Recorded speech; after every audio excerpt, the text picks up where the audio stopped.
Hello everyone, I'm Ixalan, and it is Wednesday, and that means it's time for another Crack-A-Pack. We're opening Rivals of Ixalan, and we're going to talk about what card in the pack would be the first pick, and I'll talk about every card in the pack, how I think of it in a limited format. I am a pretty good number of drafts in, I don't know, 25, 30, so I've gotten a good feel for the format. I like it a lot. It's way better than Triple Ixalan. It's a lot slower, a lot more you can do than just be playing an aggro deck, which is kind of where you were stuck in Triple Ixalan. So let's go ahead and get started. Our first common is Moment of Triumph. It's fine. It's a good combat trick. You'll play it in a lot of aggressive decks with white in it, but you certainly don't want to first pick it. Next, we have Crashing Tide. This is good, usually at its best in like an aggressive Merfolk deck where you can bounce a blocker out of the way and attack them. Drawing the card makes it good. I would take it over Moment of Triumph, but you don't usually want to first pick it. Next, we have a Rozka Raptor. It's one of those cards that's in the category of, uh-oh, my draft went really wrong and I don't have that many playables, and that's basically the only scenario where you play it. You do occasionally side it in against decks that just don't get bigger than like 3-3. Like a lot of the Vampire decks can't get bigger than 3-3, and it can just block them. But you definitely don't want to first pick it. Speaking of Vampires, we have one of the very good common payoffs that they have. They have two good common payoffs. I think that's part of what makes Vampires as good as they are. Voracious Vampire is one of them, a 3-mana 2-2 with Menace, already almost playable, but it also gives another Vampire +1/+1 in Menace when it comes into play, which makes it very good. If you can just curve 2-mana Vampire into 3-mana Voracious Vampire, your opponent's going to be in a lot of trouble when it comes to blocking. Right now, it's what I would first pick, but it would have to be a weak pack for things to stick that way. Next, we have Naturalize, being able to destroy artifacts or enchantments for 2 mana. Great sideboard card, but you don't take it early. But you do want one basically anytime you're playing green in your sideboard.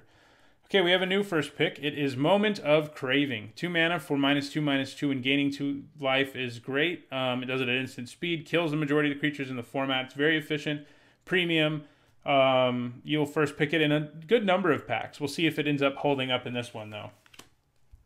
Next, we have Soul of the Rapids. I don't love this card. In the blue-white deck, which has proven to sort of be a Skies deck, as it often is, and you have Squire's Devotion, that's basically when you play it. Otherwise, I don't really like playing it. With Squire's Devotion, it is pretty difficult to beat, though. But you definitely don't first pick it. Not over most of these cards, anyway. Next, we have Evolving Wilds. It's great fixing. One of the best things you can get if you're trying to splash something is Evolving Wilds, but you don't take it early. Usually.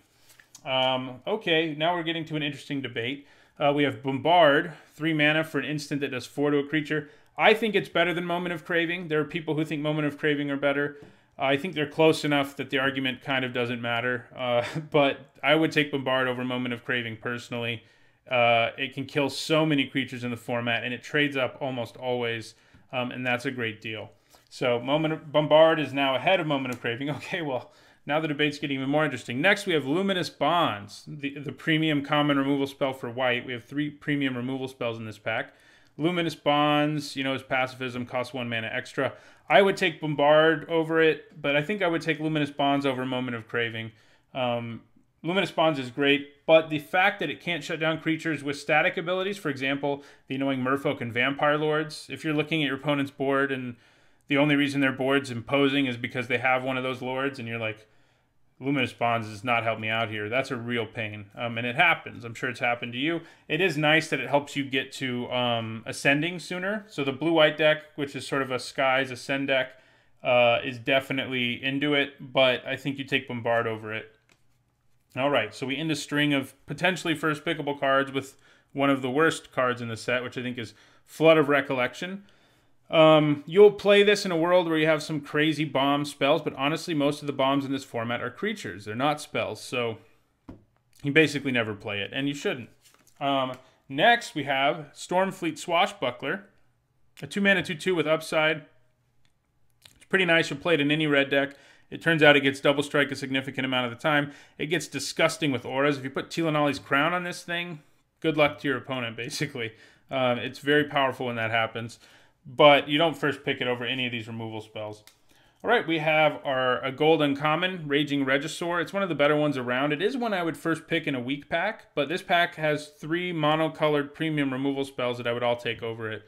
It's probably stronger than all of them, but the commitment you have to make for 2 colors is just too much. It's not quite good enough to take over premium removal, but it is a great card. And our rare is Siegehorn Ceratops.